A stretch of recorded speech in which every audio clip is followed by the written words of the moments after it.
여러분은 운명이 정해져 있을 거라 생각하시나요? 저에게 기이한 일이 생겨 여러분과 함께 공유하고자 사연을 보냅니다. 제 이야기를 끝까지 들어주시길 바랍니다. 사람 일 참 모르는 것이더라고요. 저희 엄마는 매년 건강검진을 받았는데요. 술도 안 마시는 분이신데 작년에 건강검진을 받고 스트레스와 피곤 때문인지 갑자기 건강이 안 좋아지셔서 1년 새 간암 말기 진단을 받으셨어요. 항암도 해보고 좋다는 것도 다 해보았지만 죽음을 피할 순 없었어요. 결국 엄마는 병을 알게 된 후 6개월 만에 돌아가시게 되었습니다. 엄마가 돌아가시고 전 그 당시 방황도 많이 하고 마음을 잘 못 잡았어요. 엄마가 더 이상 이 세상에 없다는 사실이 정말 많이 힘들었어요. 매주 엄마가 있는 납골당으로 가서 많이 울기도 하고 많은 시간을 보내고 왔어요. 어머님, 좋은 곳으로 가셨을 거야. 하늘에서 우리 보고 계실 테니까 우리 힘내서 살자. 엄마가 없다는 게 믿어지지가 않아. 마음이 너무 괴로워. 잘 살아갈 자신이 없어. 왜 그래? 내가 있잖아. 어머님의 빈자리 내가 채워줄게. 우리 힘내자. 남편이 다독여줬지만 그게 위로가 되진 못했어요. 제가 엄마한테 참 많이 의지를 했나 봐요. 남편보다 더요. 엄마가 제 삶에 당연히 있을 줄 알았는데 당연하지 않다는 걸 깨닫게 되니 한동안 우울증도 심하게 와서 이겨내기가 참 힘이 들더라고요. 그렇게 많이 아팠는데 저도 자식들이 있기에 이 시련을 극복하려고 노력하게 되었어요. 엄마는 돌아가실 때 저와 남편에게 당신이 가진 걸 다 증여하셨어요. 저에게는 모든 재산을 현금화해서 다 주셨어요. 그동안 엄마가 모은 돈뿐만 아니라 엄마가 쓰던 차와 집까지 다 매매해서 돈으로 주셨죠. 엄마는 고급 주택에 사셨는데 그 당시에 저는 아파트가 좋았거든요. 저희 부부가 엄마 집에서 같이 살았는데 계단도 많고 손갈 곳이 많은 주택은 저에겐 좀 벅찼어요. 불편한 주택 말고 편하게 아파트로 가고 싶다고 말을 많이 했었는데 그 당시엔 땅을 가지고 있어야지 땅은 영원한 거라며 절대 아파트는 안 된다고 하셨지만 돌아가시기 전에 집을 정리하고 자금을 주고 가셨다는 것이 마음이 또 찡했습니다. 그리고 남편에게는 그동안 경영 수업을 하며 경영인으로 키워왔어요. 혹독한 수업을 통해 남편이 잘 성장할 거라 생각하셨는지 남편을 대표 자리에 앉게끔 기반을 닦아놓고 가셨죠. 다들 이쯤 되시면 저희 엄마가 대체 무슨 일을 하셨을지 궁금하시죠? 사실 저희 엄마는 사업가예요. 제가 어렸을 적 아빠와 사별 후에 엄마는 화장품 개발에 매진해 결국 사업을 성공시켰죠. 정말 피나는 노력으로 얻어낸 결과인 걸 저는 알고 있었어요. 화장은 예뻐지려고 하는 것도 있지만 회복한다는 의미를 갖고 계신 분이에요. 생각의 흐름이 남들과는 달라 이런 성과를 내올 수 있었던 것 같아요. 그런데 우리 엄마는 좀 특이한 게 있어요. 무슨 일을 하든 과정지향형 결과론적임에도 굳게 믿는 한 가지가 있어요. 바로 사주팔자를 너무 많이 믿는다는 거예요. 엄마, 그런 거 좀 그만 믿어. 재미로 본다고 하기에는 너무 맹신하는 거 아니야? 얘는 너 맹신이라는 뜻 몰라? 나는 참고만 하는 거지. 역술가 말대로 했으면 난 완전 다른 삶을 살았게. 정말 재미로 보는 거야, 재미로.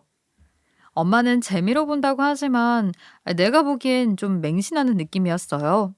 그래서 엄마의 그런 믿음이 정말 많이 마음에 안 들었어요. 어렸을 땐 더 했어요. 사주풀이에서 나온 결과로 온갖 재질을 걸어 저를 컨트롤하려 했거든요. 너 오늘 나가지 마. 오늘 운세가 최악이래. 밖에 나가면 무슨 큰 사달이 난다고 하니까 꼭 집에 붙어 있어. 아유, 엄마, 무슨 말을 하는 거야? 그만 좀 해. 그런 건 다 미신이야. 아무 짝에도 쓸모가 없다고. 그런 거 누가 믿어? 그래도 피하라는 거 피해서 나쁠 거 하나 없어. 내일은 파랑색이 안 좋은 색이니까 청바지 절대 입지 말고 파랑색 입은 친구와도 놀지 마. 버스도 파랑 버스 타지 말고 다른 거 타고. 완전 신빙성 없는 이야기인 거 알지? 그만 좀 해, 숨 막혀. 엄마 그거 병이야, 병. 얘가 아주 단어 좋으라고 하는 소리야. 고맙다고 하진 못할 망정 엄마한테 큰 소리야? 하긴 너 오늘 사주가 그렇다고 했어. 그러니까 네가 나한테 이렇게 대들지. 역시 나쁜 거 피해서 해될 거 없다니까. 엄마 말 명심해 꼭. 엄마한테는 어떤 말이든 통하지 않아요. 신빙성이 없는 이야기들로 저를 제지하려 들어서 엄마가 좀 숨이 막혔어요. 그것 때문에 싸우기도 많이 싸웠었는데 엄마는 제가 그런 이유가 다 있는 날이라며 오히려 더 맹신하게 된 이유가 되고 말았죠. 말이 안 통했어요. 저도 포기하고 지냈죠. 저는 대학 졸업 후에 엄마 회사에 홍보팀에서 일을 하는데 엄마는 고민이 있을 때면 신뢰하는 역술가를 회사까지 불러 상담을 하곤 했어요. 그런 상담을 하고 나면 마음이 좀 편안해지시는지 표정이 좋아지셨죠. 좀 중증이시죠? 제 결혼도 남자친구의 사주를 보고 결정하실 정도였으니 말 다 했어요. 조금 창피한 이야기지만 저는 남자친구와 혼전 임신이 되었어요. 물론 진지한 마음으로 사귀고 있었지만 결혼은 아직 멀었다고 생각했다가 갑자기 아기가 먼저 찾아와서 엄마께 먼저 인사를 드렸어요. 엄마가 남자친구 사주를 보기 전엔 그 사람이 별로 좋은 회사에 다니지도 않았고 가진 것도 별로라 못마땅해 하셨거든요. 그런데 사주를 보더니 생각을 달리 하시더라고요. 엄마는 그날 역술가를 집으로 불러 몇 시간을 상담하셨어요. 전반적으로 유혹에 약하고 의리도 없는 성격인데 그건 젊은 시절에 끝이 납니다. 두 사람은 아주 잘 맞네요. 아내가 남편을 보듬어주고 남편은 그것에 힘입어 큰 사람이 될 운명입니다. 하지만 결혼 후 아내에게 시련이 있겠지만 남편은 사회에서 슬슬 운이 터지는 시기라 많이 가르치고 잡아놔야 합니다. 무슨 일이 있어도 꼭 잡아놔야 해요. 안 그러면 그 사람 큰 화를 입을지도 모르고 따님도 쪽박 찰 수 있어요. 그러다가 많이 넘으면 안과 밖에서 대운이 들어와 그게 말년까지 터집니다. 마흔에는 사람이 될 거니 꼭 시련을 잘 견뎌내야 합니다. 보통 마음고생할 게 아니에요. 그래도 결국 좋은 방향으로 갈 거니 결혼을 허락해 주셔도 됩니다. 저 선생님, 그럼 40 넘어서 결혼하는 건 어때요? 그런 마음고생 안 하게 되나요? 40 넘어서 결혼하는 게 제일 좋죠. 그런데 지금부터 계속 사귀다가 결혼해도 어찌됐든 마음고생합니다. 늦게 결혼하면 너무 좋겠지만 저희는 이미 뱃속에 애도 있고 그때까지 버틸 수 없었어요. 그 많은 시련을 다 겪고 이겨내야 한다며 저한테 잘 버텨내라고 신신당부를 하셨죠. 그때 저는 그런 말 믿지 않은 시기여서 그냥 흘려들었어요. 그런 시련 따윈 오지 않을 거라 생각했어요. 그리고 서로를 너무 좋아했으니까 알았다 하고 우린 결혼을 하게 되었죠. 역술가는 엄마한테 몇 마디 더 붙이셨는데 남편을 꼭 엄마 곁에 두고 지켜보라고 했어요. 그걸 엄마는 철석같이 믿으시고 바로 시행하셨어요. 가장 먼저 우리 부부를 엄마 집에서 살게 하셨어요. 저희가 모아놓은 돈도 많지 않았지만 괜히 다른 집에 새 살지 말고 돈도 아낄 겸 엄마 집에 들어와 살라고 하셨어요. 엄마는 3층짜리 단독주택에 사셨거든요. 집은 넉넉해서 저희가 들어가 살아도 여유로운 평수였어요. 두 번째로는 중견기업에 다니는 남편을 엄마 회사로 이직하라고 했어요. 남편은 오히려 그 말을 들었을 때 좋아했어요. 든든한 장모님 백이 있다면 회사 생활이 편할 것 같다면서요. 하지만 엄마는 남편의 이직에 대한 지원을 하나도 안 해주고 오로지 남편 힘으로 해보라고 했어요. 회사에 사의라는 것도 말하지 말라고 했고요. 그래서 남편은 전력을 다해 이직을 준비했고 결국 합격해서 엄마 회사에 다니게 되었어요. 세 번째로는 저희 남편을 열심히 가르치셨어요. 말은 가르치는 거지만 모르는 사람들이 보면 차별 대우라고 생각할 거예요. 하지만 엄마는 회의 때마다 남편을 공개적으로 저격하고 깎아내렸어요. 그 때문에 다른 직원들은 남편이 대표님께 찍혔다고 불쌍하게 여겼죠. 입사에서도 계속 남편이 대표의 사위라고 말하지 않았거든요. 그 때문에 남편도 엄마를 무서워했고, 그래서 더욱더 다른 생각을 못하고 일에만 매진했던 것 같습니다. 엄마는 남편을 많이 구박했어요. 집에서는 말끝마다 일해서 가장이 되겠냐에서부터 회사에서는 일해서 실적을 낼 수 있겠냐 하며 항상 부족한 면만 들춰내고 더 고차원적인 걸 원하셨죠. 남편도 매일 그런 말 들으면 의기소침해질 만도 하고 자존심도 상해서 엄마한테 대들 만도 한데 그걸 꾹 참아내더라고요. 게다가 남편은 엄마의 말이라면 더 노력하게 돼서 결국 엄마의 성원에 맞는 결과물을 가져왔어요. 남편은 경영팀에 있었는데요. 경영인이 되려면 항상 새로운 걸 추구해내라고 하는 엄마의 말에 치료가 되는 신제품을 기획했고, 그것이 엄마 마음에 쏙 들었어요. 그때 남편은 엄마한테 점수를 많이 땄어요. 10년간 묵묵히 일해온 것도 정말 대단한 일인데, 그때서야 엄마는 저보다 남편이 더 사업가 체질이라며 남편을 더 밀어주려고 하시더라고요.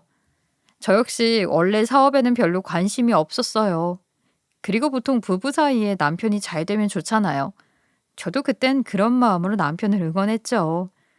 그래서 엄마는 남편을 다그쳐야 잘하는 스타일이라며 더 채찍질을 하였고, 남편도 그걸 벅차하지 않고 엄마를 무서워했지만 결과적으로는 좋은 결과를 만들어내자 자신도 스스로를 대견해 하더라고요. 남편의 능력이 넥스트 레벨이 되자 업계에서도 일 잘한다는 소문이 자자했어요. 남편이 엄마의 사위인 줄 모르고 스카우트 제안을 많이 받았는데 엄마는 그때서야 회사에 저희 남편을 사위라고 오픈하더라고요. 결혼식에 왔던 사람들도 그때서야 얼굴이 기억이 난다며 알아봤어요. 그리고 그때쯤 신제품을 출시하고 반응도 좋자 이 정도면 사위를 대표 자리에 앉힐만 하다며 엄마도 남편에게 신뢰를 갖게 되었는지 좀만 더 잘하면 자신의 자리까지 줄 거라고 말하며 당근도 주셨죠. 그때서야 모든 의문이 다 풀렸어요. 남편을 좀 더 능력을 갖추기 위해서 엄마가 그동안 남편을 힘들게 했던 거를요. 그 모든 것을 다 역술가가 푼 사주팔자에 있었다고 하더라고요. 어쨌든 남편은 엄마가 자기한테 회사를 물려줄 거라는 말에 더 힘을 얻어 더 열심히 일하려고 했지요. 저는 그때쯤 둘째가 생겨 퇴사를 하게 되었어요. 남편도 탄탄대로니 걱정이 없었고 첫째에게도 더 신경을 써주고 싶었어요. 그땐 정말 행복했던 것 같아요. 모든 게 순조로웠거든요. 그런데 제가 둘째 출산을 하고 얼마 뒤 이런 호랑이 같은 무서운 친정엄마가 돌아가시자마자 벼락 맞을 남편놈이 버젓이 집에 상간녀를 데려와서 연애를 하대요. 남편은 누가 봐도 성공한 사업가로 우리 엄마가 키워놨는데 이제 능력이 생기니 상간녀와 바람까지 피고 정말 돌았나 봐요. 엄마가 돌아가신 지 1년이 지났을 때였어요. 그 당시 저희 큰아이가 10살이었고 둘째가 8살이었거든요. 근데 더 충격인 건 그 상간녀가 우리 첫째 아이 미술 방문 선생님이에요. 둘은 수업을 핑계로 우리 집에서 데이트를 했더라고요. 심지어 아이가 보는 앞에서도 애정 행각하는 걸 들키기도 했고요. 엄마, 아빠랑 미술 선생님이 왜 우리랑만 하는 뽀뽀를 선생님이랑도 해? 어? 그게 무슨 소리야. 말도 안 되는 소리 하지 말고 어서 손 씻고 와 밥 먹게. 저는 아이가 남편과 선생님의 행동에 의심쩍어 하는 말을 귀담아 듣지 않았어요. 아이들은 워낙 헷갈리는 것도 많고 책에서 봤거나 TV에서 본 걸 실제로 있었던 것처럼 말하는 경우도 있었기에 그런 거라 여기면서 별 대수롭지 않게 흘려들었죠. 그 당시엔 그냥 드라마 얘기를 하는 줄 알았어요. 그런데 그 말이 무슨 말인지 알게 된 순간이 찾아오고야 말았어요. 며칠 뒤 제가 집에 없는 날에 미술 수업이 있었고 남편이 웬일로 일찍 들어온 날이었어요. 저는 남편에게 부탁했죠. 여보, 이따가 방문 미술 선생님 오실 테니까 집도 좀 치우고 음료수도 좀 드리고 잘 챙겨드려. 알았지? 걱정하지 말고 일 다 보고 천천히 들어와. 내가 잘 맞아야 할 테니까 신경 쓰지 말고. 늦게 와도 되니까 걱정하지 마. 그런데 의외로 볼 일이 빨리 끝나서 부랴부랴 집으로 갔어요. 그때 못 볼 걸 보게 되었어요. 바로 남편과 방문 미술 선생님이 거실에서 야경을 보며 껴안고 애정행각을 벌이고 있는 게 아니겠어요? 우리 모두 상상하는 그런 애정행각 말이에요. 두 눈 뜨고 볼 수 없을 정도였습니다. 그때서야 생각이 나더라고요. 간간히 아이가 했던 남편과 미술 선생님의 이상한 이야기들 말이에요. 제 눈으로 그 둘의 애정행각을 보고 확신하게 되었어요. 이건 보통 사이가 아니라는 것을요. 그런데 더 충격적인 건 우리 아이는 그들이 애정행각을 벌이는 거실에서 그들의 눈치를 보며 그림을 그리고 있다는 거예요. 피가 거꾸로 쏟았죠. 둘의 애정행각도 열받아 죽겠는데 그걸 아이가 눈치 보고 있다는 걸요. 저는 아이가 수업 중일 거라 생각하고 조심스럽게 들어와서 그런지 아무도 저의 인기척을 느끼지 못하더라고요. 그래서 그 둘의 그런 모습을 바로 사진으로 찍어놓고 바로 그 연놈들 머리채 잡고 패대기를 쳤습니다. 둘이 불륜을 저지르는 것도 열받아 죽겠는데 아이 보는 앞에서 이게 무슨 짓인지 무기가 있었다면 쏴버리고 싶은 심정이었죠. 그런데 오히려 상간녀가 그러더라고요. 당신 남편 나 좋아해. 내가 편하대. 당신 집구석에서는 답답해서 하루도 못 살겠대. 사람을 옥죄며 사는데 당신 같으면 살고 싶겠어? 그래, 너 가져. 나 이런 남편 필요 없거든. 그래, 너 가져. 그런데 세상 사람들이 불륜녀를 뭐라고 하는 줄 아니? 배설 같은 거라고 하더라. 넌 그런 대우 받고 싶니? 남의 남편 꼬셔내서 불륜녀라고 듣고 싶냐고. 당신, 그거 그만하지 못해? 좀 고상해 줄 수 없냐고. 너네는 고상해서 불륜 저질렀니? 나 가만 안 있을 거야. 나 너희 고소하고 네가 가져간 우리 엄마 회사 내가 다시 돌려올 거고 콩밥 먹일 거야. 각오해? 그런데 한술 더 떠 다음 날은 상간녀 엄마가 우리 집까지 쫓아왔더라고요. 전날 남편과 상간녀 때문에 기운이 없어서 누워있는데 별소리가 나더라고요. 인터폰으로 누구냐고 물어봤더니 통장님이라고 해서 열어줬더니 아이 글쎄 상간녀 엄마더라고요. 다짜고짜 저를 밀치더니 집에 신발까지 신고 들어와 자기 딸한테 손을 올렸다고 저한테 똑같이 갚아준다며 저를 이리 밀치고 저리 밀쳤어요. 한참을 휘청대다가 쓰러졌는데 빨리 이혼해주고 끝내라며 저에게 돈을 뿌리는 게 아니겠어요? 구질구질하게 남편 붙잡고 살지 말라고. 우리 김서방 이제 내 사위 될 거니까 빨리 이혼해. 저는 간신히 정신을 부여잡고 그 돈을 주어서 일어났어요. 그리고 바로 그 상간녀 엄마 면성에 집어던졌죠. 이까지 푼돈으로 나한테 무슨 소리라는 거야. 돈은 내가 당신보다 더 많아. 어디서 재벌 행세야 행세는. 당장 안 나가? 못 나가. 이혼 서류에 도장 찍어줄 때까지 나 절대로 못 나가. 아니, 안 나가.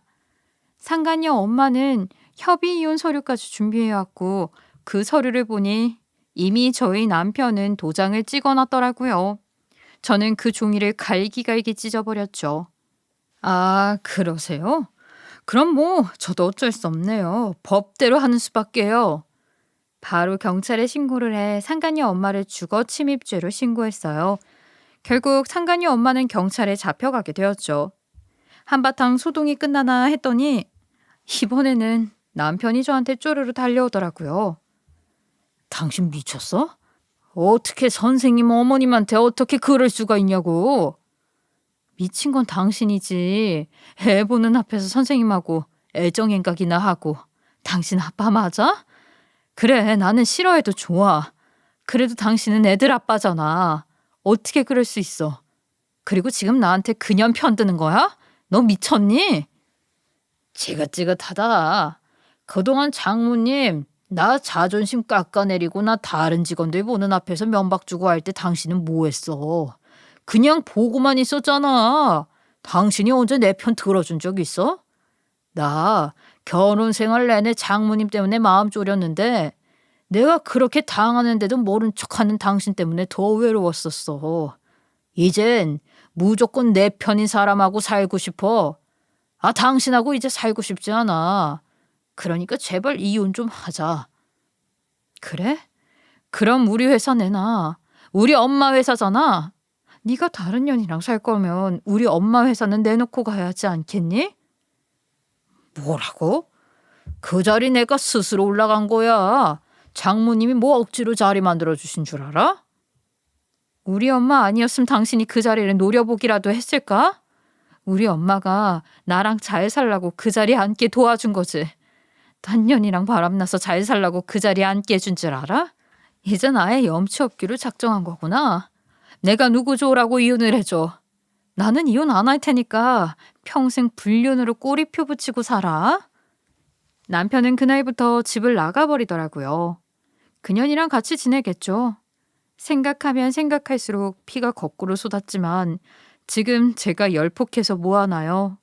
저런 사람과 제가 자식까지 낳고 살았다니 정말 후회스러웠습니다. 모든 걸 처음으로 되돌리고 싶었어요. 그 사람을 몰랐던 때로. 하지만 너무 멀리 왔죠. 아이들은 너무 예쁜데 저런 자식이 아빠라는 게 너무너무 싫었고요. 우리 엄마 자리를 그 자식이 가지고 있는 게 너무 싫었어요. 알거지로 내쫓아내고 싶었어요. 그래서 대표직을 내려놓게 하려고 했지만 회사는 별 수가 없더라고요. 상간녀도 우리 집 알고 그년 엄마도 이제 우리 집을 아니까 집에 있기가 무서우시더라고요. 밤에 도어락 누르고 들어와 저와 우리 아이들한테 해코지하면 어떡해요. 그런 무서운 생각이 소용돌이를 치고 들어와 꼬리에 꼬리를 물며 생각에 잠겼어요. 잠도 못 자겠어서 옷까지 몇 개 챙겨서 무작정 차를 타고 나왔죠. 아이들과 어딜 갈까 하다가 사람들이 많은 곳이 더 안전하겠지 싶어서 난생 처음으로 찜질방에서 자게 되었습니다. 그런데 그날 이상한 일이 벌어졌어요. 사람들이 많아서 그런지 잠을 많이 설쳤는데 꿈속에서 돌아가신 엄마가 화가 난 표정으로 가슴을 내리치시는 거예요. 내가 김서방 가만두나 봐라. 이 엄마가 혼내줄게. 이혼시켜주고 모든 걸 되찾게 해줄게. 저는 꿈이라서 그런지 정확히 무슨 뜻인지 이해가 안 갔었어요. 앞뒤도 안 맞는 것 같고요. 그런데 저는 엄마 꿈을 꾸고 나서 이혼을 결심하게 되었어요. 엄마 꿈을 꾸고 나니 뭔가 든든한 느낌이 들더라고요.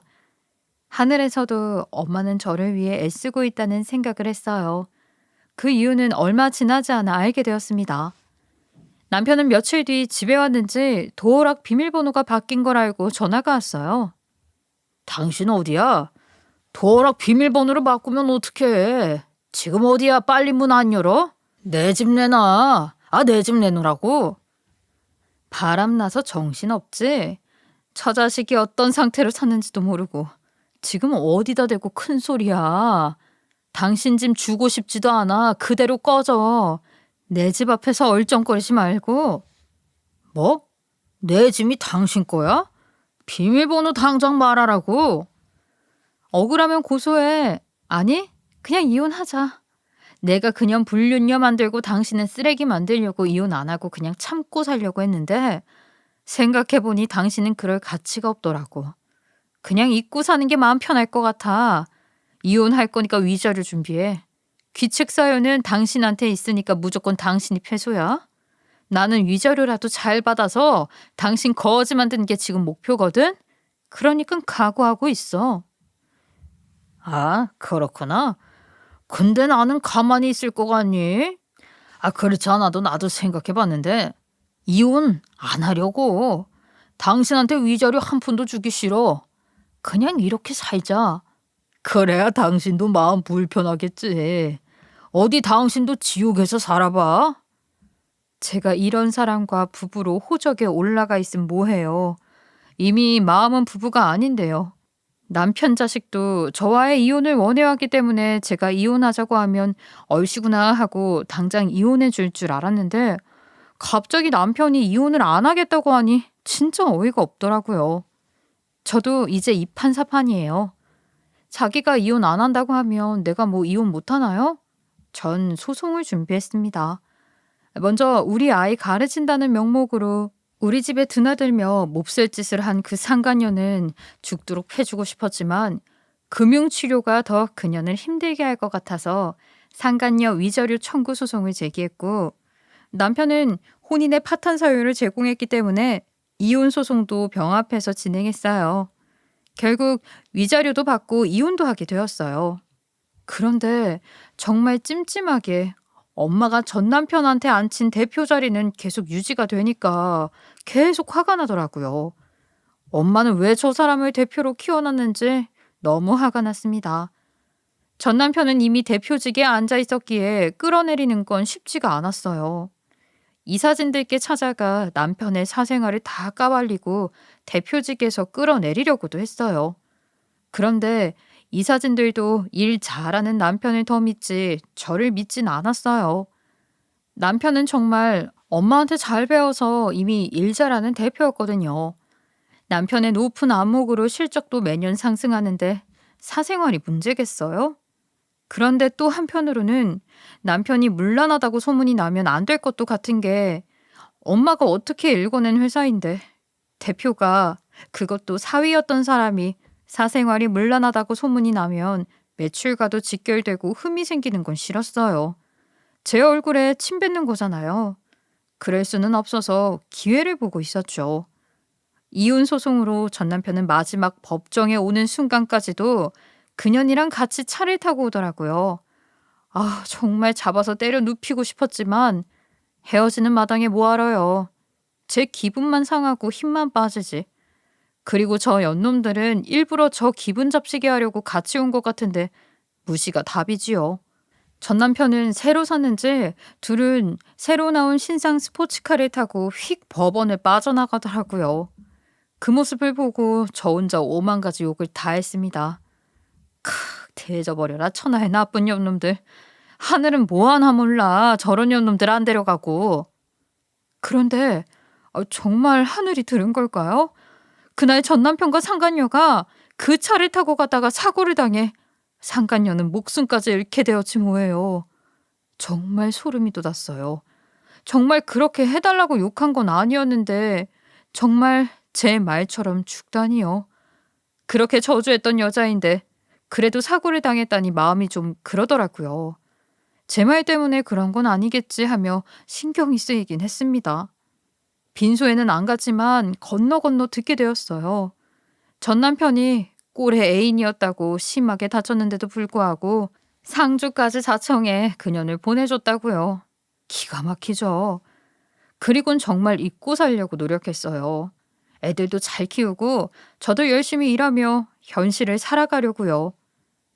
회사를 같이 다녔던 사람들이랑 간간히 연락하는데 전 남편은 긴 휴가를 쓰고 여행까지 갔다 왔대요.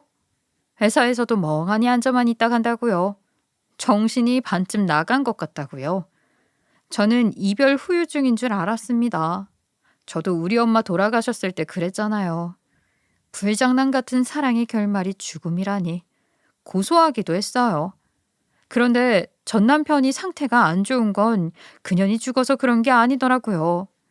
불륜녀가 죽은 지도 2달이 지났을 때 전 남편이 저희 집으로 찾아왔어요. 여보, 이런 말 염치 없지만 나 한 번만 용서해주면 안 될까? 내가 너무 잘못을 많이 하긴 했는데 그래도 우리 예정을 생각해서 한 번만 용서해주면 안 될까? 우리 애들도 있고 하니까 나 당신한테 돌아가고 싶어. 어머, 와, 진짜 소름 끼친다. 여보, 이보세요. 무슨 생각으로 이러는지 모르겠지만 그만하세요. 남한테 여보라는 건 너무 실례 아니에요? 나 깨달았어. 장모님이 날 그렇게까지 엄하게 하셨는지. 나 사람 만들려고 그러신 건데 내가 오해했어. 미안해 여보. 이미 늦었어. 난 엄마의 그런 행동을 못 말린 게 후회스러워. 그냥 날 대표로 만들지. 남한테 왜 그렇게 공을 들여 회사까지 줬는지 화가 나. 허튼 수작 그만 부려. 나 이제 안 속아. 나 이제 진짜 빈털털이야. 돈도 하나도 없다고. 그년이 다 가져갔어. 그년이 다 빼돌렸다고. 잘 됐네. 인과응보 자업자득이네. 그래서 뭐 나한테 그 빚 갚아달라고? 아니, 나는 당신 이름만 들어도 소름이 끼쳐. 우리 애들한테 당신 피가 섞여 있는 것도 너무 싫다고. 당신이 우리한테 어떻게 했는데? 나한테는 어떻고. 절대 용서 안 해. 절대로. 나 어렸을 적부터 부모 사랑 못 받고 컸잖아. 애정 결핍인 거 당신도 알잖아. 그래서 나 좋다는 당신 만나서 좋았는데 장모님이 하도 엄하게 대하시니까 내가 정신이 어떻게 됐나 봐. 그리고 그년이 옆에서 막 꼬시니까 바보같이 거기에 넘어간 거야. 듣기 싫어. 그만해. 하나도 궁금하지도 않고 다 옛날 일이야. 그리고 당신이 어떻게 살든 아무 상관 안 해. 신경도 안 쓰이고. 그러니까 알아서 살아. 나한테 이런 부탁 그만하고. 걔가 나 이용한 거라고. 내 지위와 돈을 이용했던 거야. 당신도 알잖아. 나 재산 하나도 없는 거. 아무리 대표라고 해도 나 가진 거 없는 거 알잖아. 어머님이 내 명의로 뭐라도 남겨주신 거 없잖아. 하다못해 신용카드도 내 명의가 아니었잖아. 내가 가진 건 내가 벌은 월급이 전부인 건데 걔가 내 집 명의 도용해서 이미 다 팔아먹었고 거기에 내 이름으로 사기를 하도 치고 다녀서 모아놓은 돈도 다 날리고 합의금으로도 수십억 썼어. 그러니까 지금 그 돈 나한테 갚아달라고 하는 거야? 뭐야? 이런 얘기 나한테 왜 하는데? 그 돈은 내가 다 해결했어. 내가 이러는 건 당신하고 다시 처음부터 시작하고 싶어서야. 난 완전 리셋됐어. 나 이제 정신 차렸다고. 진짜야, 믿어줘. 내 나이도 40이 넘었는데 이제 철없이 행동 안 해. 절대로. 애들도 있는데 애들 정서를 위해서라도 같이 살자. 어?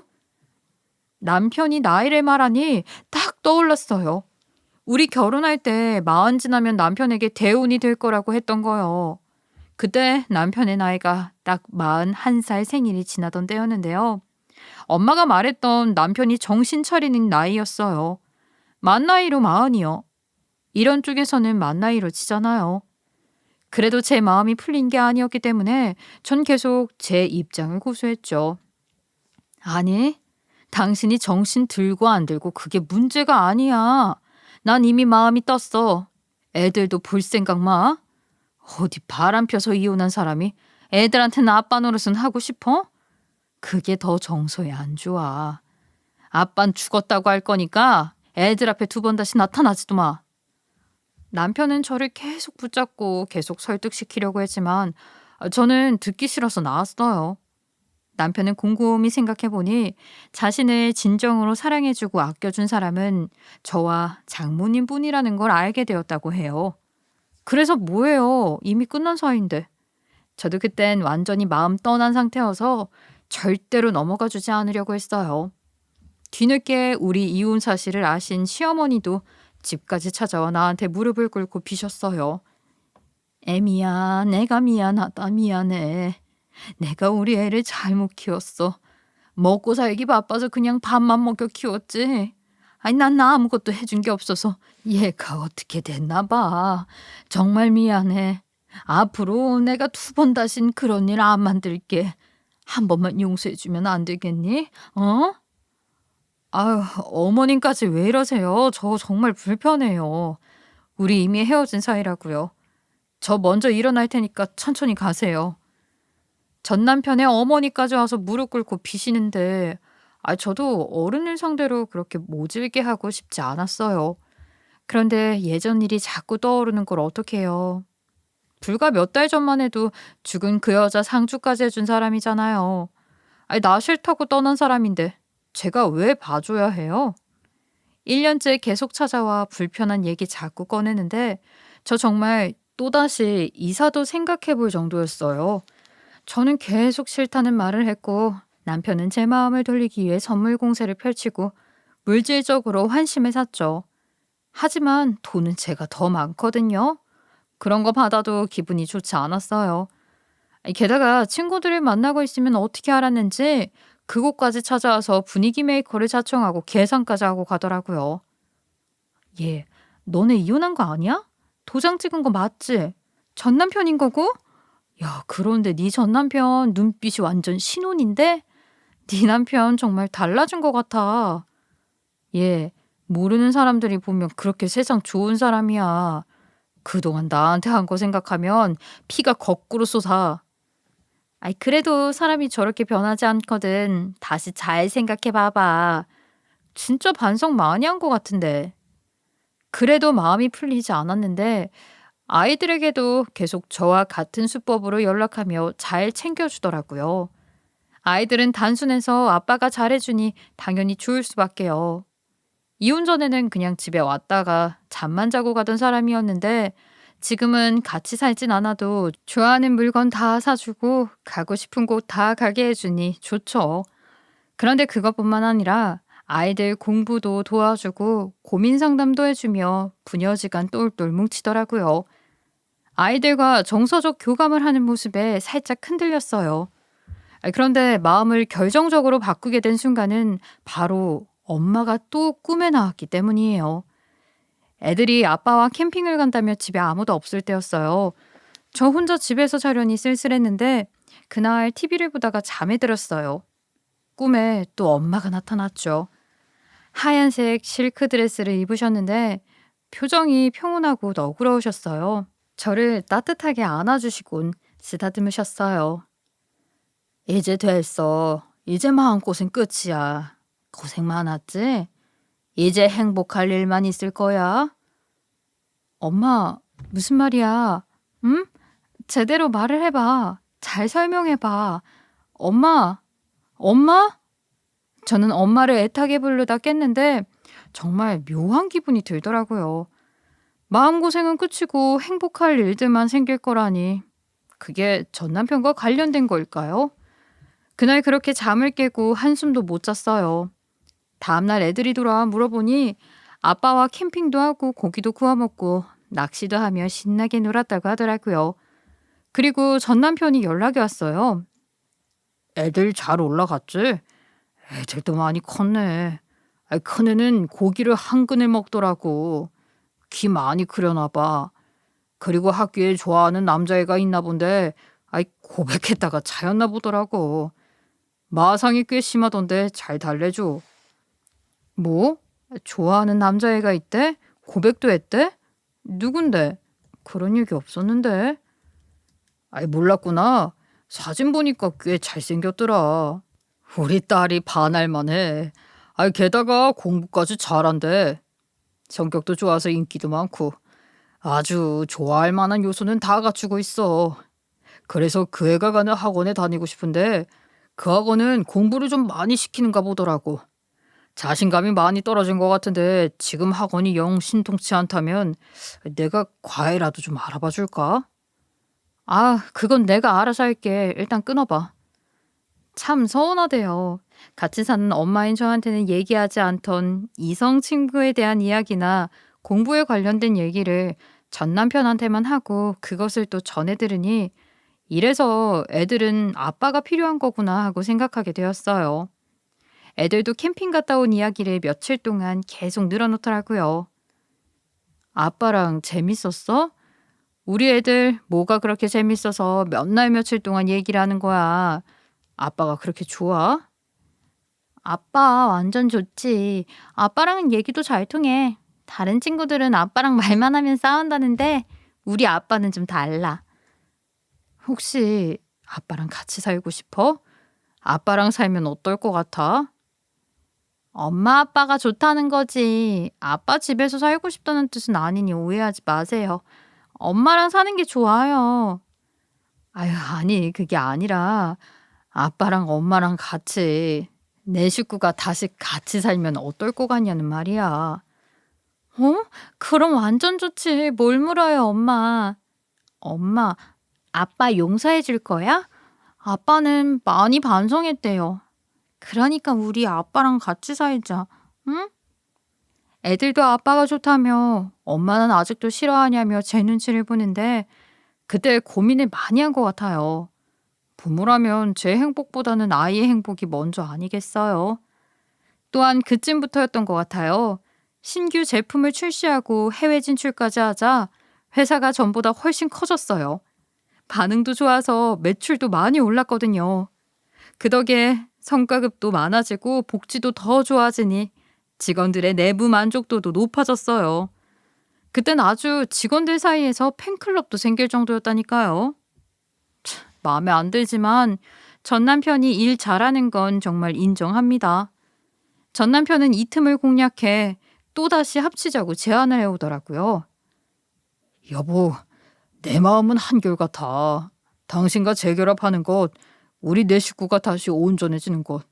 내가 바라는 건 그것뿐이야. 그러니까 나랑 다시 결혼해줘라. 처음 프로포즈 할 때처럼 반지를 무릎 꿇고 주더라고요. 그때가 생각나서 마음이 약해질 뻔도 했지만 전 재결합 수락보단 제안을 먼저 했어요. 난 아직 당신한테 신뢰가 없어. 당신을 그냥 믿어달라고 하는 건 억지지. 각서 써. 결혼 생활을 평온하게 보낼 약속 이행을 위한 각서. 그럼 내가 다시 생각해 볼게. 그래, 각서. 내가 100장이라도 써줄게. 지금 당장 쓸까? 어떻게 쓸까? 말만 해. 내가 다 들어줄게. 나 그거 지킬 자신 있어. 그래, 만약 하나라도 어길 시 대표직 내려놓기. 어때? 그래, 하나라도 어길 시 대표직 내려놓을게. 아니, 신체 포기각서라도 쓰자. 내가 약속 안 지키면 날 마음대로 해. 난 진짜 당신 거야. 다음날 전 남편과 변호사를 만나서 10가지 조항을 만들었고 공증까지 했습니다. 바람 피우지 않기, 재산을 투명하게 운영하기, 포건하지 않기, 아이들의 정서를 해치는 모습을 보이지 않기 등 달성하고자 하는 목표가 무엇인지 분명히 적었고 약정 위반 시에 책임을 어떻게 물을 것인지도 구체적이고 아주 명확하게 기재했습니다. 그렇게 하고 그 사람을 다시 받아들였어요. 그 각서를 작성하고 지금 10년이 지났는데요. 아직까진 남편과 사이가 좋아요. 모든 대화로 시작해서 대화로 풀고 있고요. 다시 한 집에서 살게 된 후로 남편은 성실히 일만 하고 다녀요. 아이들에게도 최선을 다하고요. 물론 그때를 생각하면 응어리가 덜 풀려서 화가 많이 나지만 그때의 얘기를 꺼내려고 하면 항상 미안하다고 사과를 해요. 그 응어리를 쥐고 있으니 남편이 제 눈치를 보고 다시는 그런 엉뚱한 행동 안 한다고 해서 제가 이기고 사는 것 같아서 나쁘지 않아요. 물론 치명적인 실수이긴 하지만 다들 이렇게 사는 거겠죠? 엄마가 사주팔자를 맹신할 땐 말도 안 되는 일이다 하며 절대 믿지 않았는데요. 꿈에 엄마가 나와서 제 앞날을 알려주시니 그렇게 든든하고 믿음직스러울 수가 없더라고요. 여러분 중에 제 이야기가 어이없다고 핀잔을 하실 수 있으시겠지만 저도 그런 믿음이 없는 상태였는데도 막상 그런 기이한 일이 생기니 사람이 달라지대요. 그 후로 엄마는 더 이상 제 꿈에는 나타나지 않으셨어요. 남편과 재결합하고 난 후 제 마음도 평온해지고 탄탄대로가 되니 신경 안 쓰셔도 잘 사니까 더 이상 해주실 말이 없을지도요. 여러분들도 살면서 이런 기이한 경험을 한 번 정도는 하실 것 같은데 그 시그널이 무슨 말을 하는지 잘 파악해 보시고 좋은 일들 많이 일어나시길 바랍니다. 제 기가 막힌 긴 이야기 들어주셔서 감사합니다.